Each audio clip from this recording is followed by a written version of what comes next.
Hello, friends, and welcome back to Stories About Entitled People. But before we begin, best way to support our channel is to leave comments, like, and subscribe with the turned-on bell so you don't miss the new video every single day. Here we go. Revenge on the lowlife landlord who first deprived us of heat and later kept our security deposit.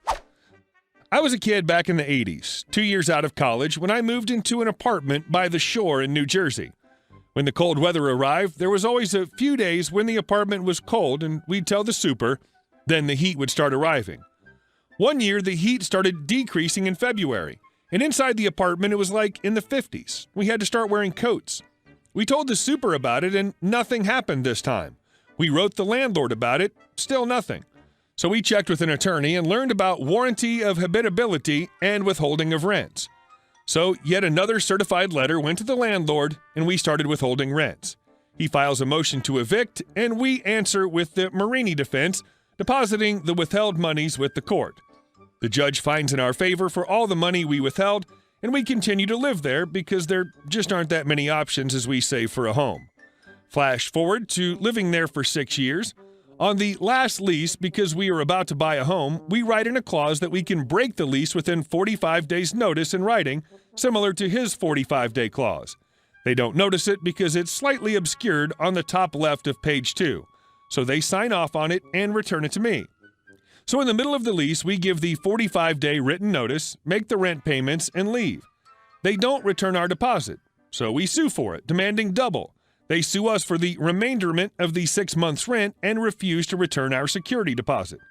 This is no longer small claims court, but we proceed without an attorney anyway. They're expensive. We arrive at the courthouse, and the court forces a round of arbitration. The arbitrator says we will lose in front of the judge, and to pay the rent remainderments, we refuse and wait for the judge.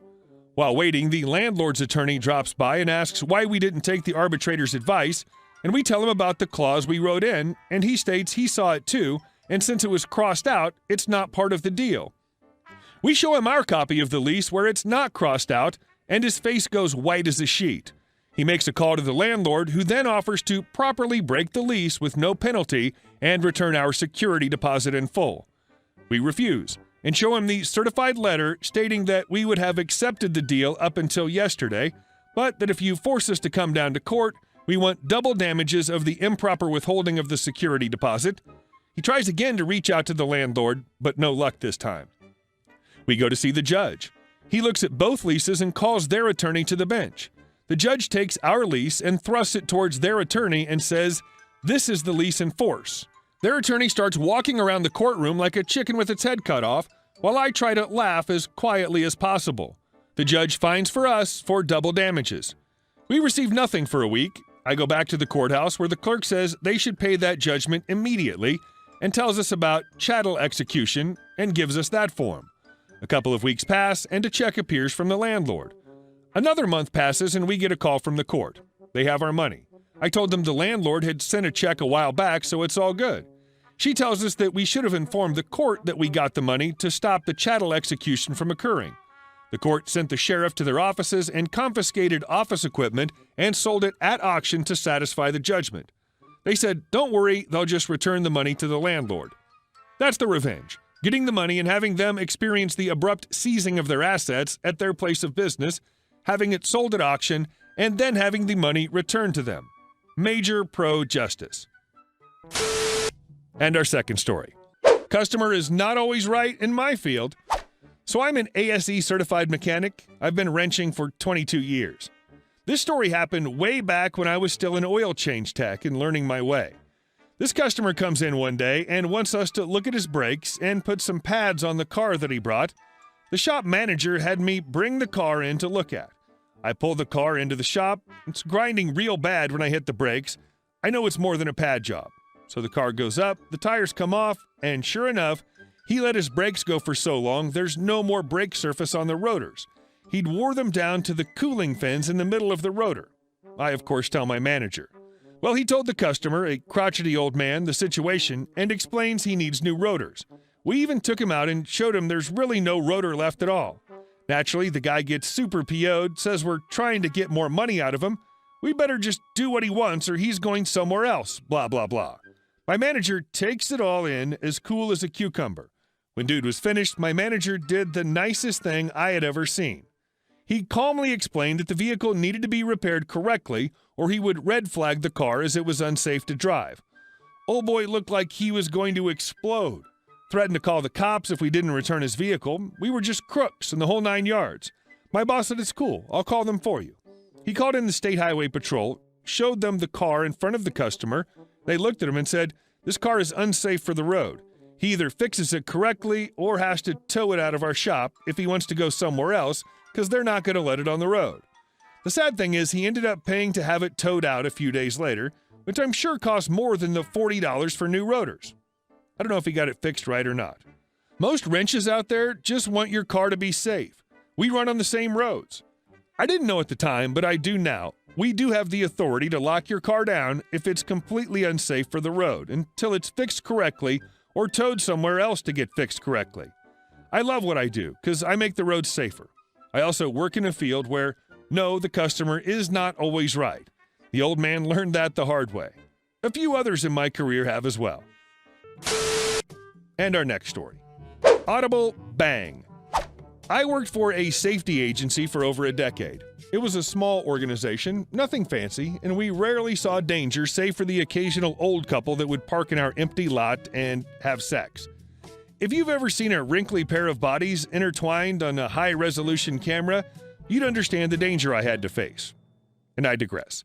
At any rate, when I started with the organization, it was well organized, all files were meticulously kept, the golf carts and cameras were in pristine condition, and everyone was well trained in safety.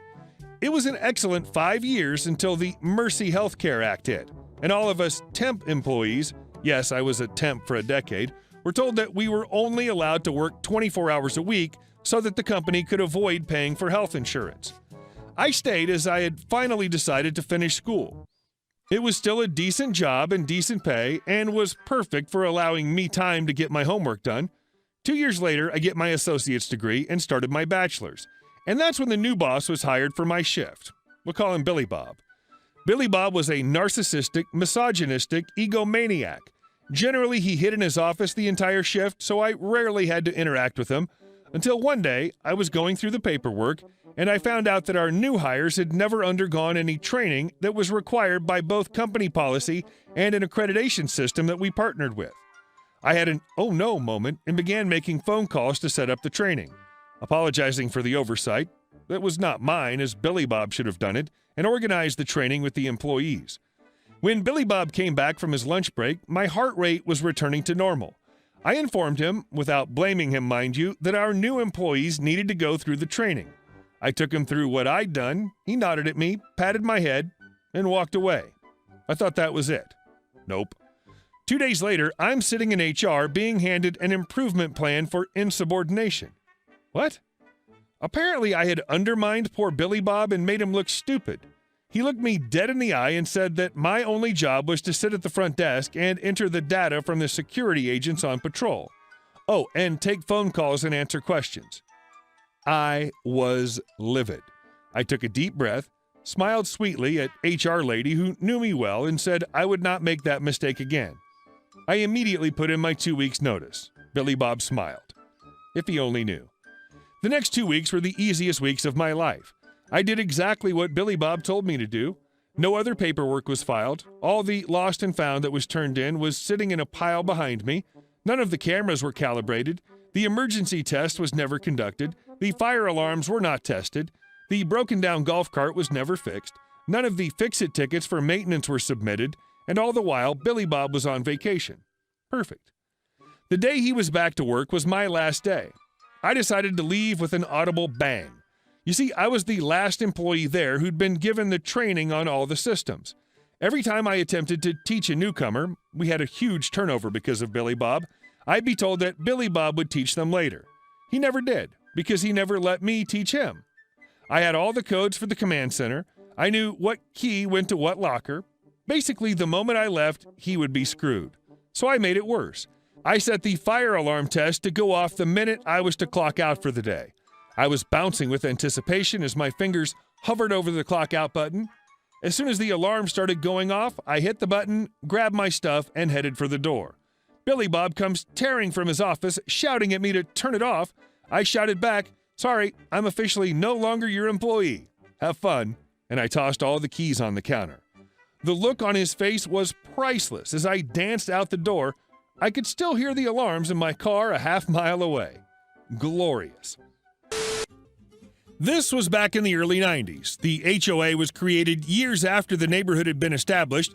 A friend of mine lived in a pretty big neighborhood with a pretty strict HOA.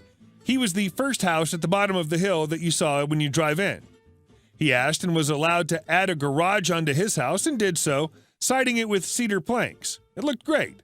His HOA disagreed and told him the bylaws state all exposed walls must be painted. Tried to appeal but was shot down unanimously. So he checked the bylaws further and found that while it was stated that all exposed walls must be painted, there was absolutely no mention of any color restrictions. By the time he was done, each plank was a different primary color, and there was nothing they could do about it. They were furious with him, and he laughed his butt off.